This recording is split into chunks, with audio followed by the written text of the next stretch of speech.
लुधियाना के सुनील और उसकी बीवी रीटा एक अच्छे और संपन्न परिवार से ताल्लुक रखते थे। एक दिन रीटा की भाभी उसके घर आती है।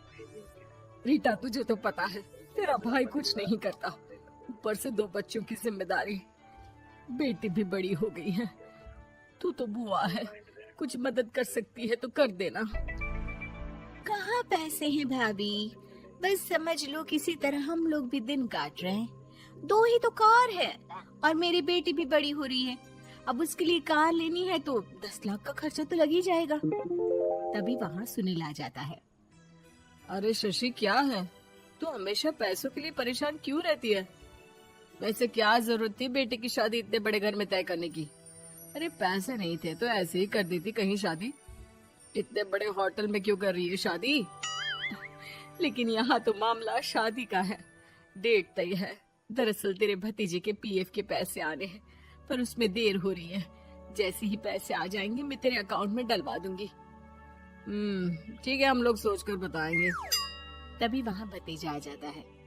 फूफा जी, आप लोग ही मदद कर सकते हैं, वरना तो कैसे काम होगा समझ में ही नहीं आ रहा। मैं वादा करता हूँ जैसे ही पैसे आ जाएंगे मैं आप लोगों को वापस कर दूंगा। हाँ भाई, ठीक है। अब देख भाई, हमारे लड़के तो सारा दिन घर पर पड़े रहते हैं, ना कमाते हैं ना कुछ कमाने की इच्छा रखते हैं। लेकिन चल, ये ले, कितने पैसे चाहिए? जी 4 लाख रुपए। ठीक है, लेकिन पैसे ध्यान से वक्त पर वापस लौटा देना।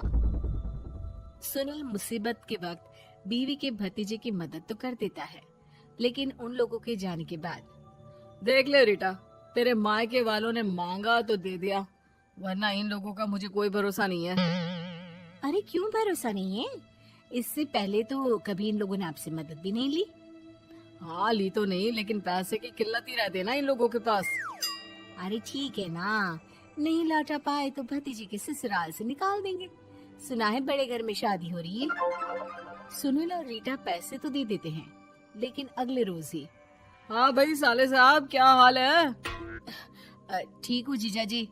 क्या बात है, सालों बाद आपका फोन, जरूर कोई बात होगी, बताइए ना। अरे वो तेरी बड़ी भाभी आई थी, बेटी की शादी कर रही है ना, तो पैसे लेने के लिए मैंने दे दिए 4 लाख। सोचा भाई किसी गरीब की बेटी की शादी हो रही है, पुण्य मिल जाएगा। अच्छा किया जीजा जी, उनका बेटा बहुत मेहनती है, जल्द ही लौटा भी देगा। वहीं रीटा भी फोन करके हर किसी को पैसे देने की बात करती है। रीटा की भाभी शशि के पास उसके भाई का फोन आता है। तूने सुनील से पैसा लिया है क्या? नहीं भाई, सिर्फ बात की है, बोल तो रहा है कि दे देगा।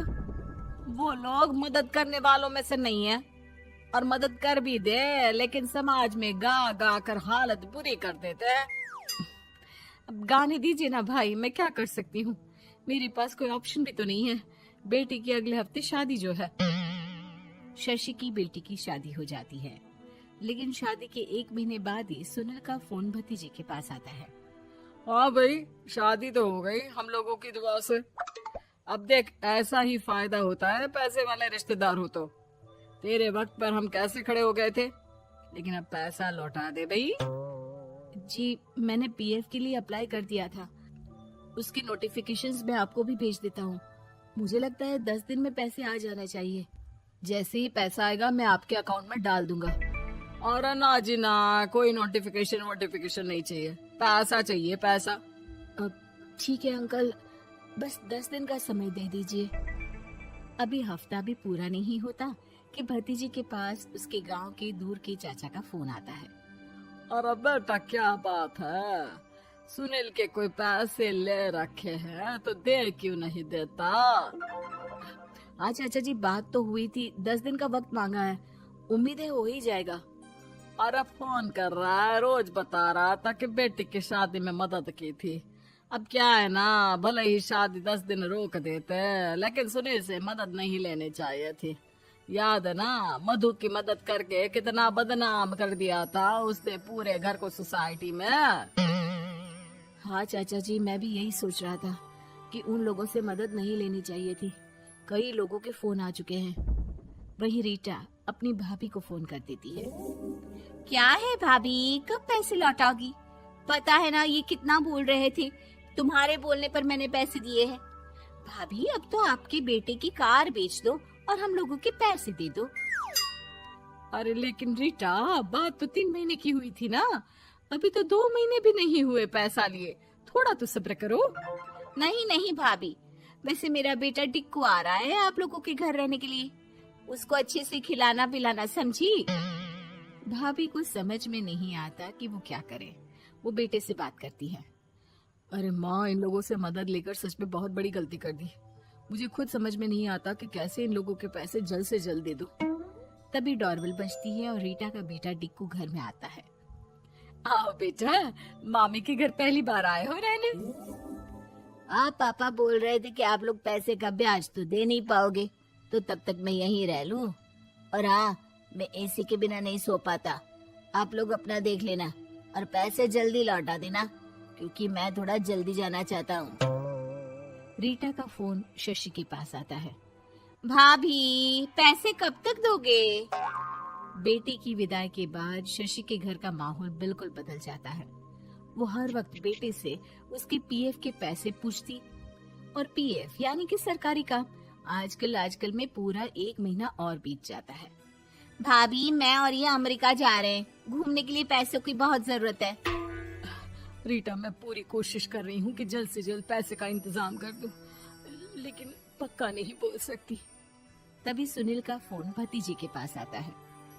देख माना 3 महीने की बात हुई थी पैसे लौटाने के लिए, लेकिन अभी मुझे पैसों की काफी जरूरत है। मैं अमेरिका जा रहा हूँ, तो पैसे मैंने किसी से ब्याज में पकड़ लिए हैं। तू हर महीने 4 लाख का 20,000 ब्याज डाल देना मेरे अकाउंट में। सुनील फोन रख देता है, लेकिन भतीजा काफी परेशान हो जाता है। वो ऑफिस से शाम को घर आता है कि माँ पूछती है, क्या हुआ बेटा? बेटा माँ को सारी बात बता देता है। माँ भगवान के सामने हाथ जोड़कर खड़ी हो जाती है और रोने लगती है कि तभी बेटे का मोबाइल पर मैसेज बजता है। माँ, पीएफ के पैसे आ गए। और वो ऑनलाइन ही सुनील के पैसे वापस कर देता है। भला हो भगवान का। लेकिन आज एक बात तो समझ में आ गई, मदद हमेशा उन लोगों से लो जो मदद के बदले आपसे मदद में दी गई रकम ही वापस लें, ना कि समाज में आपकी इज्जत।